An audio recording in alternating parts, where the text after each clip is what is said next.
আসসালামু আলাইকুম। আজকে আমি আপনাদের মাঝে চলে আসলাম সাইটোজেনেটিক্সের প্রথম অধ্যায়ের 3 নম্বর লেকচার নিয়ে। শুরু করছি। ক বিভাগের জন্য এই সাইটোলজির পরিসর থেকে আসার মতো প্রশ্নগুলা আগে আপনাদেরকে দেখাই নিই। একটা প্রশ্ন এখান থেকে ক বিভাগে হতে পারে, সেটা হলো সাইটোজেনেটিক্সের প্রধান বিচরণ ক্ষেত্র বা পরিসর কী? উত্তর হবে ব্যাকটেরিয়াল প্লাজমিড, প্রোক্রোমোজোম এবং ইউক্রোমোজোম হচ্ছে সাইটোজেনেটিক্সের প্রধান বিচরণ ক্ষেত্র বা পরিসর। দেন আরেকটি প্রশ্ন হতে পারে যে ডাব্লিউ.এস. শাটন এবং থিওডর বোভেরির বিখ্যাত বংশগতির ক্রোমোজোম মতবাদের মূল বক্তব্য কী? উত্তর হবে মেন্ডেলের বংশগত বস্তু বা জোহানসেনের ফ্যাক্টরস ক্রোমোজোমে অবস্থান করে এবং ক্রোমোজোমের সকল এলিমেন্ট বা ফ্যাক্টরকে গ্যামেটের মাধ্যমে পরবর্তী বংশধরে বহন করে নিয়ে যায়। তারপর এই চ্যাপ্টার থেকে ক বিভাগের জন্য আরও বেশ কিছু প্রশ্ন হতে পারে। সেগুলো হলো 2টি ডিপ্লয়েড উদ্ভিদের নাম লিখো। উত্তর হবে মূলা এবং বাঁধাকপি। অনেক ক্ষেত্রে এগুলোর বৈজ্ঞানিক নাম জানতে চেতে পারে, সেক্ষেত্রে আমাদের উচিত হবে এগুলোর বৈজ্ঞানিক নাম মুখস্থ রাখা। এই যে মূলার বৈজ্ঞানিক নাম কি? র্যাফানাস স্যাটিভাস। বাঁধাকপির বৈজ্ঞানিক নাম ব্রাসিকা ওলেরাসিয়া। এগুলো আমাদের অবশ্যই মুখস্থ রাখতে হবে। দেন আসি পরের প্রশ্ন।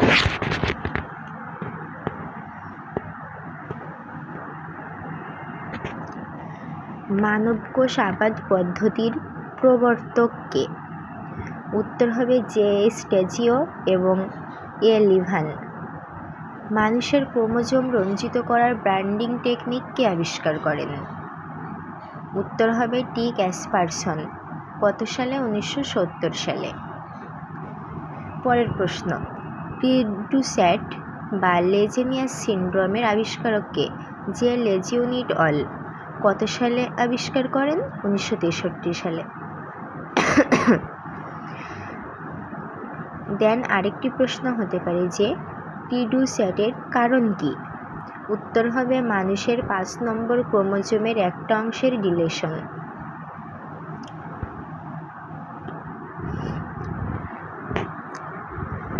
তো খ বিভাগে এই প্রশ্নটা আসতে পারে, এর আগে হয়তো কিছু জুড়ে দিতে পারে। তারপর হতে পারে যে প্রি-ডু-স্যাটের লক্ষণ কি কি? সেক্ষেত্রে আমরা কি লিখব? এই প্রি-ডু-স্যাটে রোগে আক্রান্ত শিশুরা বিড়ালের বাচ্চার ন্যায় কান্না করে। এদের মাথা হয় ছোট আর চোখ হয় বড়। চেহারা দেখতে ভয়ঙ্কর লাগে। খাদ্য গিলতে অসুবিধা হয়। ওজন কম হয় এবং এদের কি হয়? গলনালীর স্নায়ুতন্ত্রের ত্রুটি ঘটে। পরের প্রশ্নে আসি আমরা যে রেটিনোব্লাস্টোমার আবিষ্কারক কে? লি এট অল। কত সালে আবিষ্কার করে? 1963 সালে। রেটিনোব্লাস্টোমার কারণ কি? ক্রোমোজোমের কিছু অংশের ডিলেশন। রেটিনোব্লাস্টোমার ফলে কি হয়? রেটিনাতে ক্যান্সার হয়। তাহলে গেল রেটিনোব্লাস্টোমা। এবার আসি পরের প্রশ্নে। এই প্রথম অধ্যায়ে আমরা একটা সংক্ষিপ্ত রূপ পাবো, সেটা হলো CML। এই CML জিনিসটা কি? CML এর পূর্ণরূপ হলো ক্রনিক ম্যালিওজিনাস লিউকোমিয়া। এটা ক বিভাগে প্রশ্নে আসতে পারে যে CML এর পূর্ণরূপ কি? উত্তর কি হবে? Chronic myelogenous leukaemia. এই CML এর আবিষ্কারককে হয়েলস এবং হাঙ্গারফোর্ড। সিএমএল রোগের কারণ কি? একটা ক্রোমোজোমের কিছু অংশ ট্রান্সলোকেশনের ফলে ক্ষুদ্র ফিলাডেলফিয়া ক্রোমোজোম উৎপন্ন হওয়ার কারণে সিএমএল অর্থাৎ ক্রনিক ম্যালিওজিনাস লিউকেমিয়া রোগ হয়। এই সিএমএল এর একটা ঔষধ আবিষ্কৃত হয়েছে, সেটা তৈরি করেছেন ডুকার। কত সালে? 2002 সালে। এগুলো কিন্তু সব হচ্ছে কি ক্রোমোজোমের অস্বাভাবিকতার কারণে। এই যে রেটিনোব্লাস্টোমা, ক্রনিক ম্যালিওজিনাস লিউকেমিয়া, কিডুস্যাট, এগুলো হচ্ছে কি ক্রোমোজোমের অস্বাভাবিকতার কারণে। যদি প্রশ্নে আসে যে ক্রোমোজোমের অস্বাভাবিকতার কারণে কি কি হয়ে থাকে, কি কি রোগ হয়ে থাকে মানবদেহে, তাহলে আমরা কি দেব? 3টা পেলাম, কিডুস্যাট একটা, রেটিনোব্লাস্টোমা একটা, আরেকটা কি সিএমএল। এবার আসি উদ্ভিদের ক্ষেত্রে, যে ম্যালাড্রিয়াম উদ্ভিদ বন্ধ্যা হয়ে যায় অনেক সময়। এই বন্ধ্যা হওয়ার কারণ কি? এদের ওয়াই ক্রোমোজোমের একটা অংশের অনুপস্থিতি। এবার আসি পরের প্রশ্নে, জিনোম অ্যানালাইসিস পদ্ধতির আবিষ্কারক কে? হিতোশি কিহারা ইট অল। ডিএনএ আবিষ্কৃত হয় কত সালে? 1953 সালে। এবার আসছে কি আরেকটা সংক্ষিপ্ত রূপ পাবো, ফিশ, FISH, ফিশ। এই ফিশ অর্থ কিন্তু মাছ নয়। এই ফিশের পূর্ণরূপ কি? Fluorescence in situ hybridisation. ঠিক আছে, এটা কিন্তু পরীক্ষায় অবশ্যই আসার মতো একটা প্রশ্ন, যে FISH এর পূর্ণরূপ কি? উত্তর হবে ফ্লোরোসেন্স ইন সিটু হাইব্রিডাইজেশন। বানানটা অবশ্যই আমরা ভালো করে আয়ত্ত করব। দেন ব্যাকটেরিওফাজ 174 পূর্ণ জিনোম সিকোয়েন্সের আবিষ্কারক কে? F. স্যাঙ্গার। সম্পূরক উদ্ভিদের সম্পূর্ণ জিনোম সিকোয়েন্স নির্মিত করেন কে? JC ভেন্টার ইটল। কত সালে? 2001 সালে।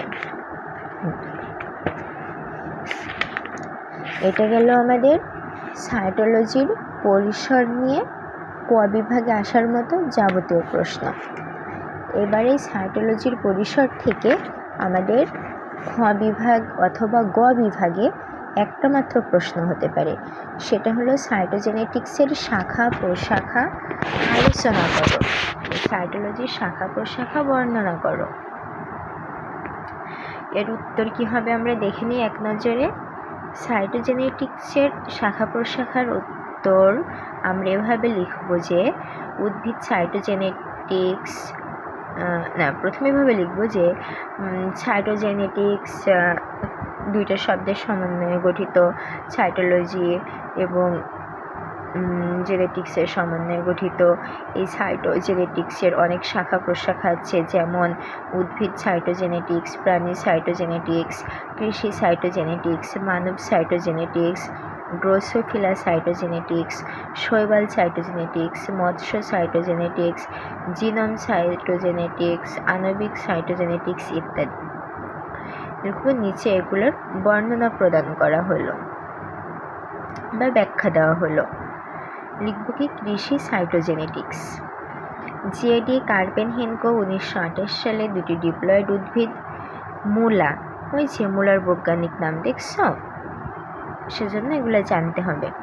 জেডি কার্পেনহেনকো 1928 সালে দুটি ডিপ্লয়েড উদ্ভিদ মূলা এবং বাঁধাকপির মধ্যে কৃত্রিমভাবে ক্রস করে একটা সম্পূর্ণ টেট্রাপ্লয়েড উদ্ভিদ র্যাফোব্রাসিকা উৎপাদন করেন। বর্তমানেও এই প্রক্রিয়া ব্যবহৃত হয়। আধুনিক ব্রিডিং প্রক্রিয়াও এর একটা ধারাবাহিক পরিবর্তিত রূপ। পাতলা কলসিসিন দ্রবণে নির্দিষ্ট সময় বীজ ভিজিয়ে রেখে ক্রোমোজোমের ডুপ্লিকেশনের মাধ্যমে ডিপ্লয়েড উদ্ভিদ থেকে টেট্রাপ্লয়েড, অক্টাপেড ইত্যাদি উদ্ভিদ সৃষ্টি করা যায়। অনেক ক্ষেত্রে এরূপ পলিপ্লয়েড সাধারণ ডিপ্লয়েড উদ্ভিদ থেকে বেশি শক্তিশালী ও বেশি ফলনশীল হয়ে থাকে। এ প্রক্রিয়া কৃষি হর্টিকালচারে ব্যবহৃত হচ্ছে। টিস্যু কালচারেও সাইটোজেনেটিক্সের জ্ঞানের প্রয়োজন হয়। এগুলো কিন্তু আমরা পয়েন্ট আকারে লিখব। দ্বিতীয় পয়েন্ট লিখব মানব সাইটোজেনেটিক্স। তার আগে একটা কথা বলে নিই যে এই যে এখানে কিন্তু আমি পয়েন্টটা দিয়েছি গোল বৃত্ত করে, তাই না?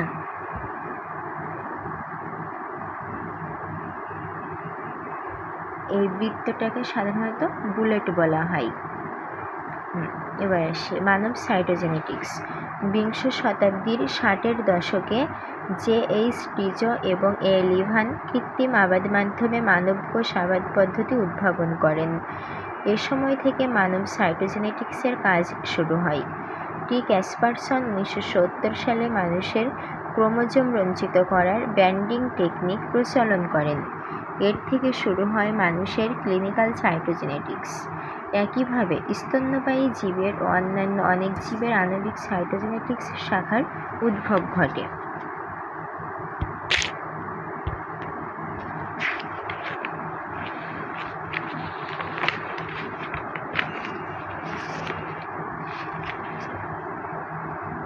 পরের পয়েন্টে আসি, ক্লিনিক্যাল সাইটোজেনেটিক্স। জে লেজিউন ইট আল 1963 সালে মানুষের কিডুস্যাট বা লেজিনিয়াস সিনড্রোম আবিষ্কার করেন, যা মানুষের 5 নম্বর ক্রোমোজোমের একটা অংশের ডিলিশনের কারণে হয়। এ রোগে শিশুরা বিড়ালের বাচ্চার ন্যায় কান্না করে, মাথা ছোট ও চোখ বড় হয়, খাদ্য গিলতে অসুবিধা বোধ করে, ওজন কম হয় এবং গলনালীর স্নায়ুতন্ত্রে ত্রুটি ঘটে। একই বছর অর্থাৎ 1963 সালে লিয়াটল মানুষের রেটিনোব্লাস্টোমা আবিষ্কার করেন, যার কারণ একটা ক্রোমোজোমের কিছু অংশের ডিলিশন। এ রোগে রেটিনায় ক্যান্সার দেখা দেয়। হাওয়েলস এবং হাঙ্গারফোর্ড 1963 সালে মানুষের ক্রনিক ম্যালিওজিনাস লিউকোমিয়া রোগ আবিষ্কার করেন। এক্ষেত্রে মানুষের একটা ক্রোমোজোমের কিছু অংশ ট্রান্সলোকেশনের ফলে ক্ষুদ্র ফিলাডেলফিয়া ক্রোমোজোম উৎপন্ন হয় এবং এ রোগ সৃষ্টি হয়। ডুকার 2002 সালে এ রোগের ঔষধ SP1571 আবিষ্কার করেন। এরূপ অনেক রোগ ক্রোমোজোমের পরিবর্তনের ফলে সংঘটিত হয়, যা সাইটোজেনেটিক্সের সহায়তায় নির্ণয় করা যায় এবং প্রতিকারের পথ দেখানো যায়।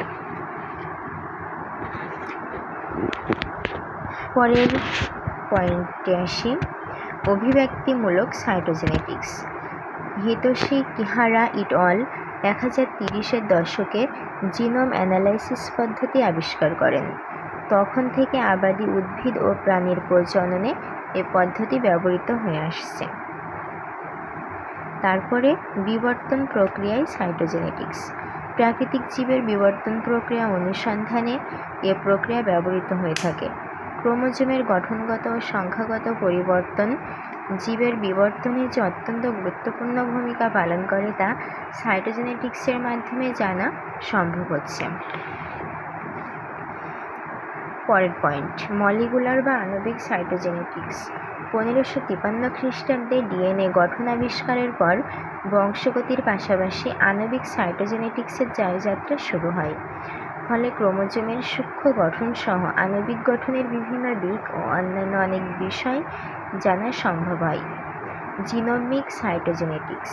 জিনোম বিশ্লেষণ, ডিএনএ ক্রোমো বিশ্লেষণ, ডিএনএ হাইব্রিডাইজেশন কৌশল, fluorescence in Sissu hybridization, genome sequencing ইত্যাদি প্রক্রিয়ায় ক্রোমোজোমের ডিএনএ পৃথককরণে বেস সিকোয়েন্স নির্ণয়ে সাইটোজেনেটিক্সের জ্ঞান প্রয়োজন হয়।